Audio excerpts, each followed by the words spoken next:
Hello વિદ્યાર્થી મિત્રો, કેમ છો? મજામાં? આજના લેક્ચરમાં તમારા બધાનું સ્વાગત છે. હવે જુઓ બરાબર, આપણે આગળના લેક્ચરમાં આ પ્રશ્નને સંલગ્ન પ્રશ્ન જ ભણ્યા હતા. મતલબ કે આપણે પૃથ્વીથી કોઈ ગ્રહનું અંતર માપવા માટેનો દ્રષ્ટિ સ્થાન ભેદની રીતનો ઉપયોગ કરેલો હતો. આજે આપણો આશય એક ગ્રહ છે એનું પરિમાણ માપવાનો છે. ગ્રહનું પરિમાણ માપવાનો આપણો આશય છે. પરિમાણ કેમ માપવું? દાખલા તરીકે કઈ રીતે માપવું? જો આપણો પ્રશ્ન જોજો, ગ્રહ કે તારાના પરિમાણ માપવા માટેની રીત સમજાવો. આ તમારા માટે પૃથ્વી છે, રાઈટ? હવે આ પૃથ્વીની ઉપર ઘણે દૂર કોઈ ગ્રહ છે, તો આપણને ખબર છે કે આ પૃથ્વી ઉપર બેઠા બેઠા કોઈ ગ્રહ આપણને એમને ના દેખાય. એને માટે ટેલિસ્કોપની જરૂર પડે. ટેલિસ્કોપને પૃથ્વી પરના કોઈ પણ સ્થળે તમે ગોઠવી દો, કોઈ પણ સ્થળે, અને ત્યાંથી ગ્રહને પહેલા ફોકસ કરો. એકદમ શાર્પ અને સરસ મજાનો ગ્રહ દેખાય એવી રીતે ફોકસ કરો. આ ટેલિસ્કોપ કોઈ સિમ્પલ ટેલિસ્કોપ ના હોય, આટલું સમજો. આ ટેલિસ્કોપની મદદથી એક ગ્રહના બંને છેડાને વ્યાસાંત બિંદુ કહેવાય. આ વ્યાસાંત બિંદુ આગળ વારાફરતી પહેલા ટેલિસ્કોપની મદદથી વ્યાસાંત બિંદુના એક છેડા આગળ ટેલિસ્કોપને ગોઠવો, ત્યારે ટેલિસ્કોપની અંદર ખૂણો બતાવવા માટેની વ્યવસ્થા હોય છે. એ ખૂણો નોંધી લ્યો. એના પછી આ બીજો છેડો ફોકસ કરો અને ત્યારબાદ પાછો ખૂણો નોંધી લ્યો. આ ખૂણો અને આ ખૂણો એ બે વચ્ચેના તફાવત શું બતાવે છે?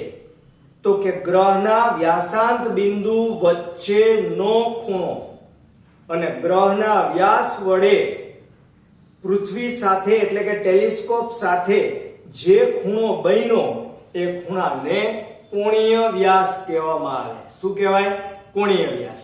હવે ધ્યાનથી સાંભળો, આકૃતિ તો છે જ. આ પૃથ્વી છે, અહીંયા જુઓ, આ પૃથ્વીની ઉપર ગ્રહ છે. અહીંથી આપણે વારાફરતી બે વ્યાસાંત બિંદુઓ લીધા. આ બિંદુ અને આ બિંદુ વચ્ચેનો ખૂણો એ કોણીય વ્યાસ છે. પૃથ્વીથી એટલે કે ટેલિસ્કોપથી ગ્રહ સુધીનું અંતર છે એક કેપિટલ ડી છે.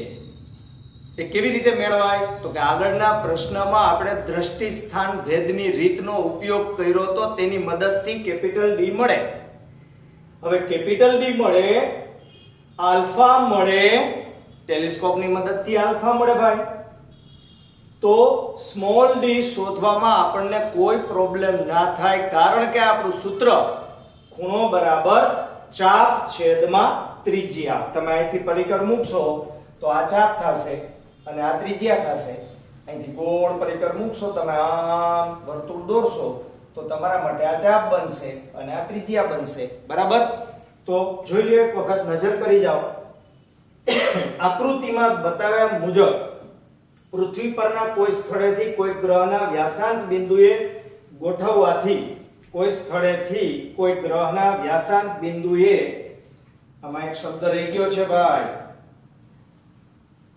આકૃતિમાં બતાવ્યા મુજબ પૃથ્વી પરના કોઈ સ્થળેથી કોઈ ગ્રહના વ્યાસાંત બિંદુએ શું ગોઠવવાથી? તો કે ટેલિસ્કોપ ગોઠવવાથી તેમની વચ્ચેનો ખૂણો આલ્ફા માપી શકાય છે. આ આલ્ફાને શું કહેવામાં આવે છે? ગ્રહનો કોણીય વ્યાસ. એટલે કે કોણીય વ્યાસની વ્યાખ્યા શું? તો કે ગ્રહના વ્યાસ વડે પૃથ્વી પરના કોઈ અવલોકન સ્થળે, પૃથ્વી પરનું આ અવલોકન સ્થળે રચાતા ખૂણાને ગ્રહનો કોણીય વ્યાસ કહેવાય બાળકો. બરાબર? અને ગ્રહનો વ્યાસ, જો કોણીય વ્યાસ જુદો, વ્યાસ જુદો, આ કોણીય વ્યાસ છે કે જેને ખરેખર ખૂણો જ કહેવાય, આ વ્યાસ છે, વ્યાસ સ્મોલ ડી છે એવું આપણે ધારેલું છે ભાઈ. જો પૃથ્વીથી ગ્રહનું અંતર કેપિટલ ડી હોય કે જે જાણીતું છે, તો ખૂણો બરાબર ચાપ છેદમાં ત્રિજ્યા પરથી શું મેળવી શકાય? આલ્ફા બરાબર આલ્ફા એટલે ખૂણો બરાબર ચાપ ડી છેદમાં કેપિટલ ડી બરાબર. તો ડી બરાબર આલ્ફા ઇન્ટુ કેપિટલ ડી પરથી ગ્રહનો વ્યાસ શું કરી શકાય? મેળવી શકાય.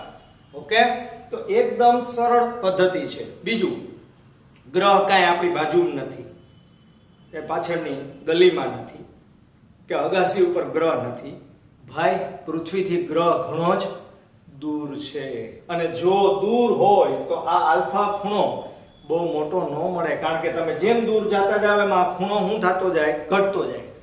એટલે યાદ રાખો કે આલ્ફા કેવો હોય છે? ઘણો જ નાનો હોય. એટલે મોટે ભાગે સેકન્ડના ખૂણામાં હોય, ડિગ્રીમાં ન હોય, મિનિટમાં સામાન્ય રીતે ના હોય, સામાન્ય રીતે સેકન્ડમાં હોય. ઓકે, હવે આખું ચિત્ર બદલશે. શું ભાઈ ચિત્ર બદલે છે? તો કે ચિત્ર એ બદલે છે કે આપણે આ બહુ દૂરની ચર્ચા કરી, એટલે કે પૃથ્વી પરથી ગ્રહ સુધી પહોંચી ગયા, આટલા લાંબા અંતરના માપન આપણે કર્યા. હવે આટલા લાંબા અંતર બાદ વાયરસનું માપન કરવું છે, કોરોનાનો વાયરસ બરાબર, બેક્ટેરિયા. તમે પેથોલોજીકલ લેબોરેટરીમાં જાઓ તો એમાં બ્લડ યુરિન ટેસ્ટ કરવામાં આવે, તો એ ટેસ્ટ ટેલિસ્કોપ થી ન થાય ભાઈ, એટલું તો સમજાય ને. ટેલિસ્કોપ દૂરની વસ્તુ જોવા માટે છે,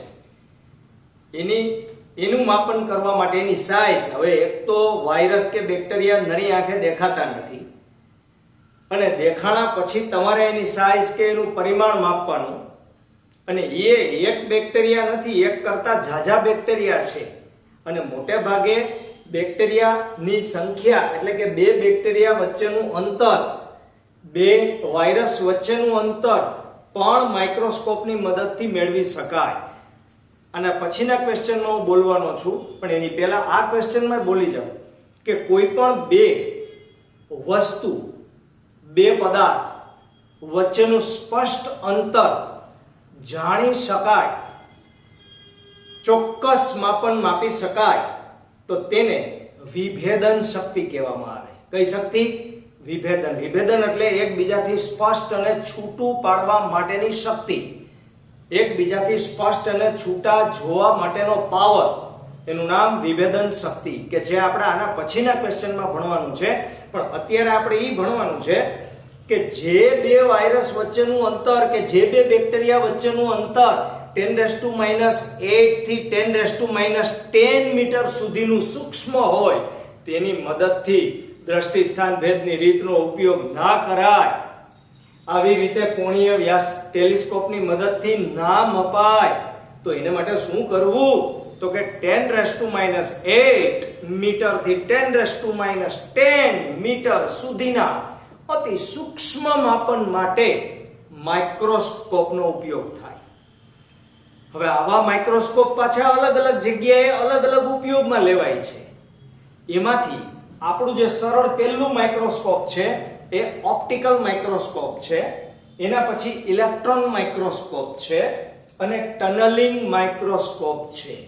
ટનલિંગ માઇક્રોસ્કોપ તમે 10મા ધોરણમાં ભણી ચૂકેલા છો, બરાબર?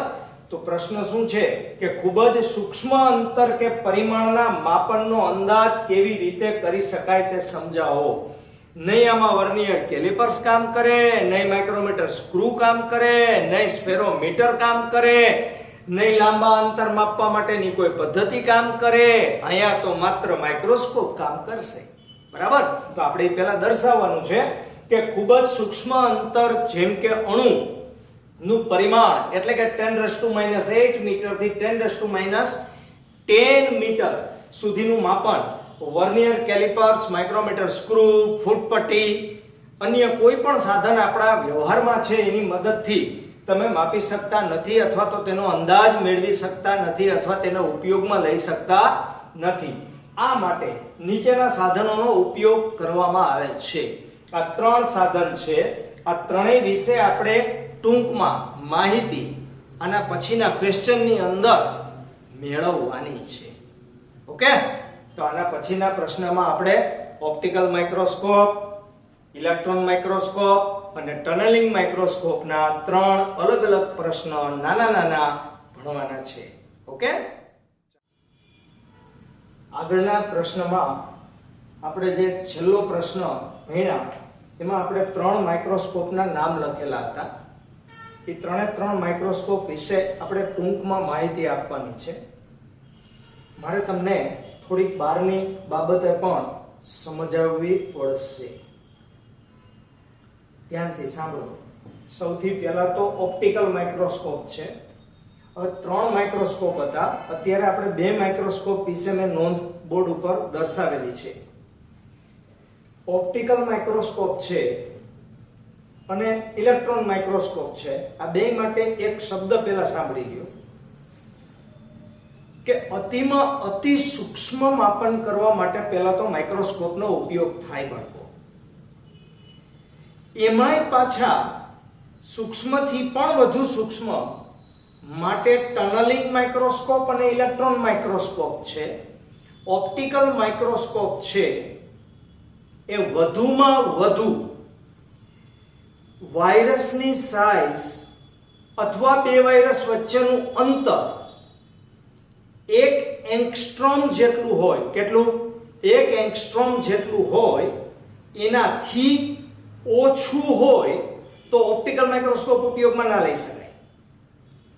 પણ 1 એંગસ્ટ્રોમ સુધીનું માપન છે એ કરવા માટે આપણે ઓપ્ટિકલ માઇક્રોસ્કોપનો ઉપયોગ કરવો પડે. હવે એક બાબત ધ્યાનથી સાંભળો. આ ધારો કે અણુ કે પરમાણુ છે, તો આની આ એક ધાર અને આ બીજી ધાર. હવે આ બંને ધાર સ્પષ્ટ, ચોખ્ખી અને હાઈ ક્લાસ દેખાય. ટોપ બે દેખાવી જોઈએ. ધાર એકદમ પાતળી તો જ સાચું માપન થાય. તો હવે આ ધારને સ્પષ્ટ અને ચોખ્ખી જોવા માટેની જે શક્તિ છે એને વિભેદન શક્તિ કહેવાય. વિભેદન એટલે બેયને અલગ પાડવા. ખ્યાલ આવી ગયો? અહીંયા મેં બ્લેક અક્ષરમાં લખેલું છે કે કોઈ બે વસ્તુના પ્રતિબિંબને એકબીજાથી સ્પષ્ટ અને છૂટા છૂટા જોવા માટેની શક્તિ ને વિભેદન શક્તિ કહેવાય.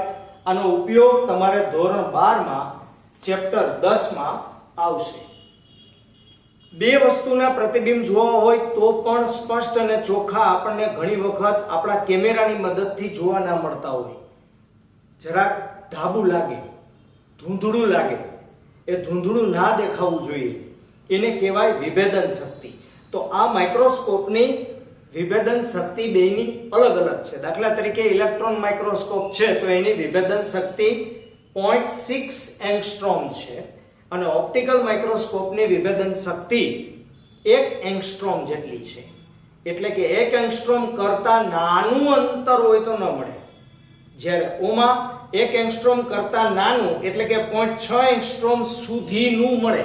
પછી એનાથી નાનું તમે મેળવવા જાઓ તો ઇલેક્ટ્રોન માઇક્રોસ્કોપની મદદથી પણ સ્પષ્ટ અને ચોખ્ખું પ્રતિબિંબ ન મળે. બરાબર? તો હવે જુઓ બરાબર. Optical microscope. ઓપ્ટિકલ માઇક્રોસ્કોપમાં દ્રશ્ય પ્રકાશનો ઉપયોગ થાય. 10મામાં તમે દ્રશ્ય પ્રકાશ ભણી ગયા છો બાળકો. યાદ છે ને કે જેની તરંગ લંબાઈ કેટલી હોય? 4000 થી 7000. અને આપણે જે નરી આંખે જોઈ શકીએ એ દ્રશ્ય પ્રકાશ અને 4000 થી 7000 એંગસ્ટ્રોમની વચ્ચે જ આપણી આંખ કામ કરે. આ સિવાયની તરંગ લંબાઈ માટે આપણી આંખ કામ કરતી નથી. બરાબર? હા, આગળ ઉપર ડિટેલમાં આવશે કે આ સિવાયની તરંગ લંબાઈ માટે બીજા કોણ કોણ કામ કરે. દાખલા તરીકે સાપ છે. સાપ એ 4000 થી 7000 તો જોઈ શકે, ઉપરાંત અન્ય તરંગ લંબાઈમાં પણ તેનું કામ છે. એટલે કે રાત્રે પણ સાપને બધું દેખાતું હોય, આપણને ન દેખાય. ઓકે, ડિટેલમાં આગળ આવશે ત્યારે સમજાવીશ. 1 એંગસ્ટ્રોમ એટલે 10 ની ઓછા 10 ઘાત મીટર. પ્રકાશ તરંગ સ્વભાવ ધરાવે છે તથા તેની ઉપયોગમાં લીધેલ તરંગ લંબાઈ જેટલા જ વિભેદન માટે ઓપ્ટિકલ માઇક્રોસ્કોપ ઉપયોગમાં લઈ શકાય. દાખલા તરીકે તેની મદદથી 10 મીટર, હમણાં જ હું બોલ્યો 1 એંગસ્ટ્રોમ થી નાના પરિમાણનું માપન કરી શકાતું નથી. એટલે ક્યાં સુધીનું માપન કરી શકાય? તો કે 10 મીટર અથવા 1 એંગસ્ટ્રોમ. અને આ વ્યાખ્યા મેં તમને કહી દીધી. આ નોંધ છે, આ પ્રશ્નની અંદર તમારે લખવાની આવતી નથી, માત્ર તમારી સમજણ માટે લખેલી છે, જેથી કરીને વિભેદન નામનો શબ્દ છે એ આવે તો તમને પ્રશ્ન થાય, એ ન થાય એટલે સમજાવેલું છે. હવે આવું જ આમાં છે, ખાલી વિભેદન શક્તિ તમારી બદલશે. ઇલેક્ટ્રોન માઇક્રોસ્કોપમાં દ્રશ્ય પ્રકાશને બદલે ઇલેક્ટ્રોન બીમનો ઉપયોગ થાય છે. ઇલેક્ટ્રોન બીમ છે એ પાતળું, એને કિરણદંડ કહેવામાં આવે. ત્રાસો બાંગો ન જવો જોઈએ. જે પદાર્થને તમારે જોવાનો છે, જેમનું અંતર માપવાનું છે, તેના ઉપર જ આ કિરણ જાય એને પાતળો સાંકડો કિરણદંડ કહેવાય. આગળ ઉપર તમારે એવા પ્રયોગો આવશે કે જેમાં સાંકડા કિરણદંડ માટે સીસાની 2 ઈંટ રાખવામાં આવે કે જેથી કરીને ઇલેક્ટ્રોન આઘા પાછા વયા ન જાય. ઇલેક્ટ્રોનનું બીમ આખે આખું. આ બીમને યોગ્ય રીતે ડિઝાઇન કરેલા વિદ્યુત અને ચુંબકીય ક્ષેત્ર વડે કેન્દ્રિત કરવામાં આવે છે. આ વાક્ય તમારે યાદ રાખવાનું છે, કારણ કે 12મા ધોરણનું 1 થી 5 ચેપ્ટરની અંદર જ વિદ્યુત અને ચુંબકીય ક્ષેત્ર વિશેનો અભ્યાસ આવશે. એટલે અત્યારે ખાલી એટલું યાદ રાખો કે આ બીમને કેન્દ્રિત કરવા માટે આ બંને ક્ષેત્રની જરૂર પડે. આવા માઇક્રોસ્કોપની વિભેદન શક્તિ લગભગ કેટલી હોય? 0.6 એંગસ્ટ્રોમ. મતલબ કે આની જો 1 એંગસ્ટ્રોમ હોય તો એના કરતા તો આની વિભેદન શક્તિ નાની થઈ. એનો અર્થ એમ થયો કે 2 કણ કે વાયરસના 2 છેડા કે બેક્ટેરિયાના 2 છેડા 0.6 એંગસ્ટ્રોમ જેટલા દૂર હોય તો પણ સ્પષ્ટ અને ચોખ્ખું પ્રતિબિંબ આની મદદથી, એટલે કે ઇલેક્ટ્રોન માઇક્રોસ્કોપની મદદથી મેળવી શકાય. અને તે મોટે ભાગે ધાતુની અંદર રહેલા અણુ કે પરમાણુને જોવા માટે વપરાય છે. Alright, okay. હવે તમે આ નોટની અંદર ખાસ બધું ઉતારતા જાજો બાળકો. જો નોટની અંદર નહીં ઉતારો, લખશો નહીં, તો ભવિષ્યમાં તમને કોઈ વસ્તુ યાદ રહેવાની નથી. ઓકે. અને બીજું કે લેક્ચર હંમેશા કોઈ પણ સબ્જેક્ટના હોય એ 2 વખત જોવા. એક વખત ઉડતી નજર કે જેમ તેમ સાંભળી લેવાથી આવડી નહીં જાય, સમજાઈ નહીં જાય. એટલે મિનિમમ 2 વખત આ લેક્ચરને જોવા, સાંભળવા ધ્યાનથી, અને આ બધા જ પ્રશ્નોની એક નોટ બનાવજો અને નોટની અંદર આ બધું લખતા જાજો. કારણ કે જો લખવાની પ્રેક્ટિસ નહીં કરો તો સ્પીડ ઘટી જશે, અને તો ભવિષ્યમાં તમે એક પણ પ્રકારની પરીક્ષા કે જે નીટની ખાસ કહેવાય, જેડબલઈ કહેવાય, એમાં સ્પીડનું ઇમ્પોર્ટન્ટ હોય. મગજ ચાલવું જોઈએ, બોલપેન પણ ચાલવી જોઈએ. ઓકે. તો આજે આટલું જ. જય શ્રી કૃષ્ણ બાળકો.